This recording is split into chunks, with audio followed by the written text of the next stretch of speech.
Right side బాక్సుల్లోకి గ్యాలరీలోకి రావాల్సినటువంటి వాళ్ళని పోలీసులు ఎక్కడా అడ్డు పెట్టకుండా పంపించవలసిందిగా కోరుకుంటూ దారిలో కూడా పోలీసులు రకరకాలైనటువంటి నిబంధనలు పెట్టి ప్రాంగణంలోకి రాకుండా అడ్డుకుంటూ ఉన్నారు. పోలీసు వారికి దయచేసి విజ్ఞప్తి, మీరు ఎవరిని ఆపవద్దు, దయచేసి అందరినీ పంపించండి.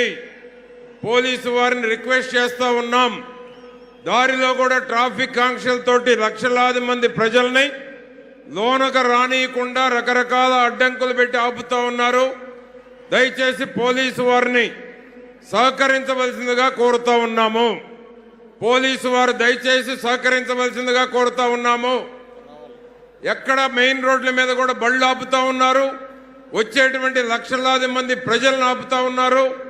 దయచేసి ఎవరైతే పోలీస్ హెడ్స్ ఉన్నారో సుపీరియర్స్ సెట్లో చెప్పి ఎక్కడికక్కడ ఫ్రీ చేయవలసిందిగా కోరుతా ఉన్నాము. దయచేసి రైట్ సైడ్ గ్యాలరీస్లో కూడా ఎవరిని అడ్డు పెట్టకుండా రైట్ సైడ్ గ్యాలరీస్కి పంపించవలసిందిగా కోరుతా ఉన్నాం. దయచేసి పోలీసు వారు అర్థం చేసుకోవాలి, సహకరించాలి. దయచేసి రైట్ సైడ్ మొత్తం పోలీసు వారు సహకరించవలసిందిగా కోరుతా ఉన్నాము. రైట్ సైడ్ పోలీసు వారు సహకరించాలి. ఎక్కడైతే ఫ్రంట్ సైడ్ బాక్సులు చైర్లలో వెళ్ళవలసిన వాళ్ళు వెళ్లకుండా పోలీసు వారు అడ్డుకుంటా ఉన్నారు. దయచేసి ఆ బాక్సుల్లో ఆ చైర్లలో కూర్చునేటువంటి దానికి సహకరించవలసిందిగా కోరుతా ఉన్నాము. దయచేసి ఏదైతే వాలంటీర్లు కూడా ఫ్రంట్ నుంచి లక్షలాది మంది వస్తూ ఉన్నారు. రోడ్డు మీద చాలా మంది గేట్ల దగ్గర పోలీసు వారు ఆపుతా ఉన్నారు. దయచేసి రిస్ట్రిక్షన్స్ పెట్టకండి. వచ్చినటువంటి అందరినీ లోనకు పంపించవలసిందిగా కోరుతా ఉన్నాం. నిన్న మీరు చూసిన సభలో చాలా వరకు కొన్ని ఇబ్బందులు దేనివల్ల కలిగిందని మేము కూడా రాత్రి నుంచి విశ్లేషించుకుంటే ఇది కేవలం పోలీసుల వైఫల్యం, అందులో ఏమాత్రం డౌట్ లేదు.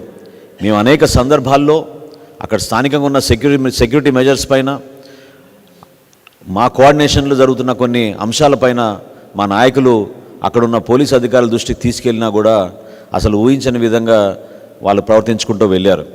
అసలు నేను మొట్టమొదటిసారి చూస్తున్నాను, ప్రధానమంత్రి గారి సభకి పాసులు బ్లాంక్గా ఇచ్చారు, పేర్లు లేవు, ఫోటోలు లేవు. అసలు జిల్లా కలెక్టరు, ఒక జిల్లా ఎస్పీ ఏ విధంగా అట్లా సంతకాలు చేసి పాసులు ఇచ్చారనేది ఈరోజు జనసేన పార్టీ నుంచి మేము ప్రశ్నిస్తున్నాం. ఈ చాలా సీరియస్గా తీసుకోవాల్సిన అంశాలు. దేనికోసం వీళ్ళు ఈ విధంగా ఇంత రెక్లెస్గా బిహేవ్ చేశారు? ఎందుకు ప్రధానమంత్రి స్థాయి వ్యక్తి వచ్చి మనకి సభ నిర్వహించుకుంటున్నప్పుడు తీసుకోవాల్సిన జాగ్రత్తలు, ఎందుకంటే పెరిమీటర్ అంతా వీళ్ళ కంట్రోల్లో ఉంటుంది. పెరిమీటర్ మన స్థానిక పోలీసుల కంట్రోల్లో ఉన్నప్పుడు ఎందుకు ఈ విధంగా వాళ్ళు పూర్తి స్థాయిలో ఇటువంటి ఒకేషన్కి వాళ్ళు గేరప్ అవ్వలేకపోయారనేది తప్పకుండా దీనిపైన ఎంక్వైరీ జరగాలి. ఈరోజు సాయంత్రం 4 ఎలక్షన్ కమిషన్కి దీనిపైన కంప్లైంట్ ఇవ్వబోతున్నాం.